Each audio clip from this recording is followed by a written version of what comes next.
വിവാദങ്ങൾക്കൊടുവിൽ വിഴിഞ്ഞം തുറമുഖ ഉദ്ഘാടനത്തിലേക്ക് പ്രതിപക്ഷ നേതാവിന് ക്ഷണം. ഇന്നലത്തെ തീയതി രേഖപ്പെടുത്തിയ തുറമുഖ മന്ത്രി വി.എൻ. വാസവന്റെ ക്ഷണക്കത്ത് അല്പം മുമ്പ് പ്രതിപക്ഷ നേതാവിന്റെ ഔദ്യോഗിക വസതിയിലെത്തിച്ചു.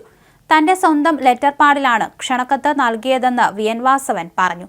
പങ്കെടുക്കുന്നവരെ സംബന്ധിച്ച കാര്യങ്ങളിൽ മേൽ ഇന്നലെയാണ് അന്തിമ തീരുമാനമെടുത്തത്. ഇന്ന് പ്രതിപക്ഷ നേതാവിനുൾപ്പെടെ കത്ത് നൽകി. ആരെയൊക്കെ അതിൽ പങ്കെടുപ്പിക്കണമെന്ന തീരുമാനം കേന്ദ്രത്തിന്റേതാണ്. ഇന്ന് ഇതുമായി ബന്ധപ്പെട്ട് തീരുമാനമുണ്ടാകുമെന്നാണ് കരുതുന്നത്. അതിൽ സങ്കുചിതമായ ഒരു കാഴ്ചപ്പാടുമില്ല. ആരെയും മാറ്റി നിർത്തുമെന്ന പ്രശ്നമില്ല. സ്ഥലം എം.എൽ.എക്കും എം.പിക്കും എല്ലാം ക്ഷണക്കത്ത് നൽകിയിട്ടുണ്ട്. വിഴിഞ്ഞവുമായി ബന്ധപ്പെട്ട് എന്ത് സംഭവിച്ചാലും വിവാദങ്ങൾ ഉണ്ടാകാറുണ്ട്, വി.എൻ. വാസവൻ പറഞ്ഞു. വിഴിഞ്ഞം തുറമുഖ കമ്മീഷനിംഗ് ചടങ്ങിലേക്ക് പ്രതിപക്ഷ നേതാവിനെ വിളിക്കാത്തത് വിവാദമായിരുന്നു. സർക്കാരിന്റെ വാർഷികാഘോഷങ്ങളുടെ ഭാഗമായിട്ടാണ് പരിപാടിയെന്നും പ്രതിപക്ഷം അത് ബഹിഷ്കരിക്കുന്നു എന്നുമായിരുന്നു സർക്കാരിന്റെ അനൌദ്യോഗിക വിശദീകരണം. സർക്കാർ വാദം തള്ളിയ പ്രതിപക്ഷം ചടങ്ങ് ബഹിഷ്കരിക്കില്ലെന്ന് തീരുമാനിച്ചു. ഇതിന്റെ ഭാഗമായ ഒരു പരിപാടിയിലും പ്രതിപക്ഷ നേതാവ് പങ്കെടുക്കുന്നില്ല.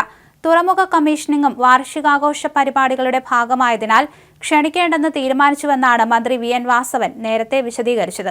കഴിഞ്ഞ ഡിസംബറിൽ നടത്തേണ്ട കമ്മീഷനിംഗ് ആണ് മെയ്യിലേക്ക് നീണ്ടത്. എന്നാൽ കമ്മീഷനിംഗിനെ വാർഷികാഘോഷ പരിപാടിയുടെ ഭാഗമായിട്ടാണ് സർക്കാർ വ്യാഖ്യാനിക്കുന്നത്. അങ്ങനെയെങ്കിൽ LDF സർക്കാരിന്റെ വാർഷികാഘോഷ പരിപാടിക്ക് പ്രധാനമന്ത്രിയെ പങ്കെടുപ്പിക്കുന്നതെങ്ങനെയെന്ന ചോദ്യവും കോൺഗ്രസ് ഉയർത്തിയിരുന്നു. തുറമുഖത്തെ ആദ്യ ചരക്കു കപ്പലിനെ സ്വീകരിച്ചപ്പോൾ പ്രതിപക്ഷ നേതാവിനെ ക്ഷണിക്കുകയും പങ്കെടുക്കുകയും ചെയ്തിരുന്നു. എന്നാൽ ട്രയൽ റൺ ഉദ്ഘാടനത്തിൽ നിന്ന് ഒഴിവാക്കി. ഇതേ മാതൃകയിലാണ് കമ്മീഷനിംഗ് ചടങ്ങിലും പ്രതിപക്ഷ നേതാവിനെ ഒഴിവാക്കിയത്.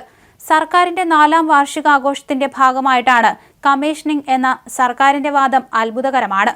എന്നാൽ കോൺഗ്രസ് നേതാക്കളായ സ്ഥലം MP Shashi Tharoor, MLA M. Vincent എന്നിവർ ക്ഷണിക്കപ്പെടേണ്ടവരുടെ പട്ടികയിലുണ്ട് താനും. 2ാം പിണറായി സർക്കാരിന്റെ കാലത്ത് തുറമുഖവുമായി ബന്ധപ്പെട്ടുണ്ടായ ആദ്യ നാഴികക്കല്ല് നിർമ്മാണത്തിനുള്ള ക്രെയിനുമായി 2023 ഒക്ടോബറിൽ ആദ്യ ചരക്ക് കപ്പൽ അടുത്തതാണ്. ഈ ചടങ്ങിൽ പങ്കെടുത്ത പ്രതിപക്ഷ നേതാവ് പദ്ധതിയുടെ മുഴുവൻ ക്രെഡിറ്റും മുൻ മുഖ്യമന്ത്രി ഉമ്മൻചാണ്ടിക്ക് നൽകിയതും LDFനെ വിമർശിച്ചുമാണ് പ്രസംഗിച്ചത്. ശശി തരൂർ MPയും വിൻസെന്റും ചടങ്ങിലുണ്ടായിരുന്നു. എന്നാൽ 2024 ജൂലൈയിൽ ആഘോഷമായി ട്രയൽ റൺ ഉദ്ഘാടനം നടത്തിയപ്പോൾ സ്ഥലം MPയെയും MLAയുമാണ് മാത്രം ക്ഷണിച്ചു. തുറമുഖം മൂലം തീരദേശവാസികൾ നേരിട്ട പ്രശ്നങ്ങൾ പരിഹരിച്ചില്ലെന്ന് ചൂണ്ടിക്കാണിച്ച് ശശി തരൂർ വിട്ടുനിന്നപ്പോൾ പദ്ധതി UDFന്റെ കുഞ്ഞാണെന്ന നിലപാടെടുത്ത് വിൻസെന്റ് പങ്കെടുത്തു. ശശി തരൂർ കമ്മീഷനിംഗിൽ പങ്കെടുക്കുമെന്ന് വ്യക്തമാക്കി. വികസനത്തിൽ രാഷ്ട്രീയമില്ലെന്നാണ് നിലപാട്.